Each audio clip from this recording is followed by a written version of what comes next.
আপনার হ্যাঁ যদি জিতে যায় বাংলাদেশ জিতে যাবে। আপনার হ্যাঁ যদি জিতে যায় বাংলাদেশের স্বাধীনতা জিতে যাবে। আসসালামু আলাইকুম রাহমাতুল্লাহি ওয়া বারাকাতুহু। দর্শক শ্রোতা, অনুরোধ করব আজকের ভিডিওটি ধাক্কা দিয়ে উপরে না দিয়ে সম্পূর্ণ ভিডিওটা শুনুন।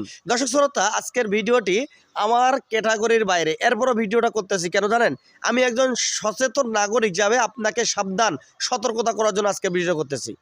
দর্শক শ্রোতা, এই যে আসতে সামনে জাতীয় নির্বাচনে প্রত্যেকটা নাগরিকের অধিকার হলো ব্যক্তি নির্ণয় করে ভোট দেওয়া। আপনি কাকে ভোট দেবেন আমি জানি না, তবে আপনাকে আমি এটাও বলতে চাই না আপনি অমুক প্রতীককে ভোট দেন, অমুক ব্যক্তিকে ভোট দেন। আমি ভোট কালেকশনের জন্য এখানে আসিনি এই ভিডিও করার জন্য।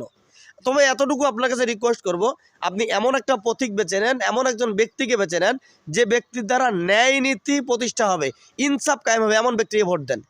তো যাই হোক, এই সম্পর্কে কথা না বলে মূল কথা আপনাদেরকে বলি। জাতীয় নির্বাচনের সাথে আরও একটি নির্বাচন আসছে, যেটাকে বলা হয় গণভোট, হ্যাঁ এবং না। আপনার কাছে আমি রিকোয়েস্ট করব, আপনি যে ধর্মের হন না কেন, যে দলের লোক হন না কেন, আপনি হ্যাঁ দিবেন। কেন হ্যাঁ দিবেন জানেন? এই জন্য হ্যাঁ দিবেন, আপনার হ্যাঁ যদি জিতে যায় বাংলাদেশ জিতে যাবে। আপনার হ্যাঁ যদি জিতে যায় বাংলাদেশের স্বাধীনতা জিতে যাবে। আপনার হ্যাঁ যদি জিতে যায় বাংলাদেশের ন্যায় নীতি ইনসাফ জিতে যাবে। আপনার হ্যাঁ যদি জিতে যায় ফ্যাসিবাদ থেকে মুক্ত হবে বাংলাদেশ। আপনার হ্যাঁ যদি জিতে যায় তাহলে অবশ্যই বিশ্বের মানচিত্রের মধ্যে আপনার বাংলাদেশ মাথা উঁচু করে দাঁড়াতে পারবে। সিদ্ধান্ত আপনার, আপনি কি বাংলাদেশকে উঁচু করবেন না নিচু করবেন?